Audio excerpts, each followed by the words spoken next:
여러분 안녕하십니까? 공해로 인한 환경성 질환에 대한 관심이 높아지면서 정부가 유해 화학물질을 배출하는 사업장을 공개하기로 했습니다. 하지만 실제 공개에 나선 곳은 70%에 불과한 데다 포항철강공단 등은 빠져 있어 주민 눈높이에 미치지 못한다는 지적입니다. 장미쁨 기자입니다.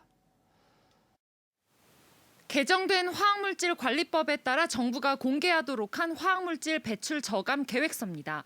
경주의 이 사업장은 지난 2018년 기준 7,680여 킬로그램을 배출한 테트라클로로에틸렌을 지난해부터 7,500킬로그램으로 줄이겠다고 밝혔습니다.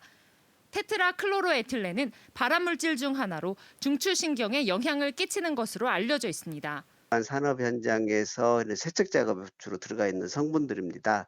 노동부에서도 그렇고 WHO에서도 그렇고 발암 물질로 분류가 되고 있고. 정부는 지난해부터 벤젠과 염화비닐 등 유해 화학물질 연간 1톤 이상 배출 사업장에 대해 저감 계획을 제출하고 이를 주민에게 공개하도록 했습니다.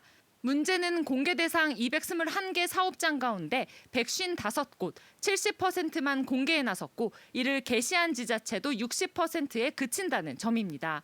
더구나 가장 중요한 사업장의 유해물질 제거 목표 수치가 불명확해 실제 저감량을 쉽게 알기 어렵다는 지적도 나옵니다. 얼마나 들이마시는지, 이게 정말로 내가 마시는 화학물질량이 줄어드는지입니다. 그러한 부분에 대한 데이터는 배출 저감 계획서 공개형으로 확인되지 않습니다. 특히 경북 동해안에서 배출 저감 계획이 제출된 곳은 경주의 2곳, 포스코 포항제철소 등 철강공단은 여기에 전혀 포함되지 않았습니다. 지난해부터 포항철강공단 등을 중심으로 직업성 환경성 암 논란이 제기돼 관심이 집중된 것과는 대조적입니다. 전문가들은 유해물질 배출량 조사가 기업에 맡겨져 있고 강제성도 떨어지다 보니 제대로 된 정보 공개가 이루어지지 않고 있다고 비판했습니다.